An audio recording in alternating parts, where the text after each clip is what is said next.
We live in a time where everything in a person's mind can be made transparent by machines, and yet there are tons of people who detest, deceive, or try to hurt others. If that's not unreasonable, what else would you call it? Masaoka.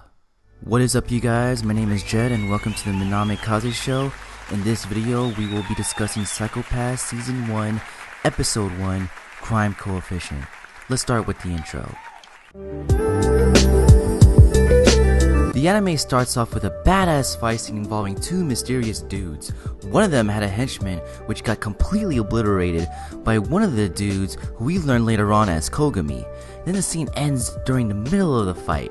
From this alone, we can tell that this anime is gonna definitely give us a ride filled with gory fight scenes, mystery, and a futuristic realm that can definitely potentially influence the characters in the anime. Many of the characters of the MWPSB team were introduced in this episode. However, it did focus particularly one character's viewpoint, Inspector Akane Tsunemori. Now, Akane was briefly introduced to the enforcers by another inspector, Genosa.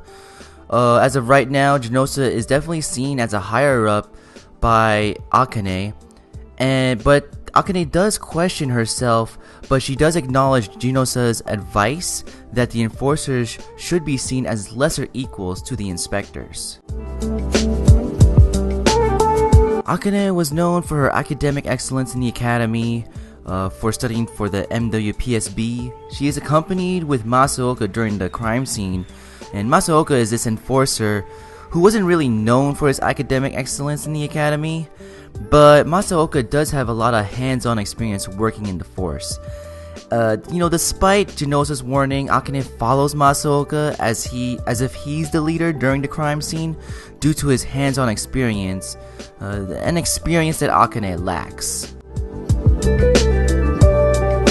What made it more challenging for Akane was when Masaoka suggested to her that she should forget everything she learned in the academy. The dilemma was very parallel to the criminal they were chasing. The criminal they were chasing in this crime scene, he was engaged in virtual sex daily, an activity that lacked consent from a second party. It represented Akane's academic excellence because it did not apply to how to deal with real life. The criminal who was willing to commit rape since he'll be treated like a criminal when caught actually represented Masaoka's rebellious view of the civil system. Justice is now guided by what the system dictates, not based if a person is innocent or guilty solely if the suspect planned or committed a given crime. Yes, the criminal planned on running away and committed the crime of kidnapping a woman. This was after he was tried as a latent criminal while innocently walking down the street with no intention to commit any crime.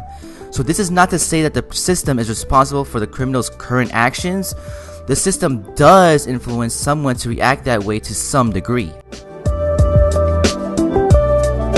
Ironically, despite from his own words, Masaoka prepared to kill the kidnapped woman because it was a civil system protocol.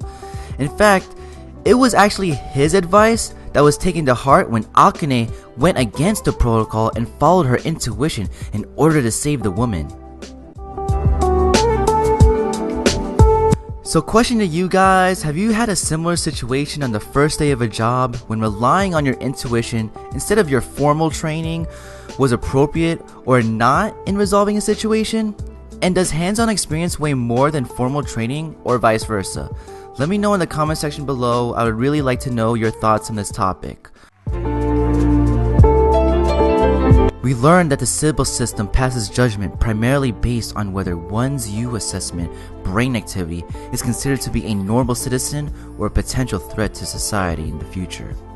Japan can get away using this system whether it violates human rights because they cut communications with the international community. There are street scanners everywhere in the country, which is how the criminal got caught while walking down the street.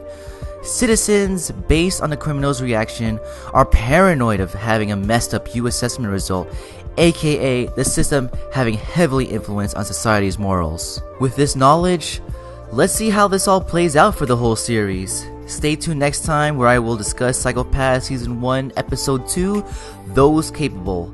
Hope you enjoyed the video. I'll see you guys soon. Peace.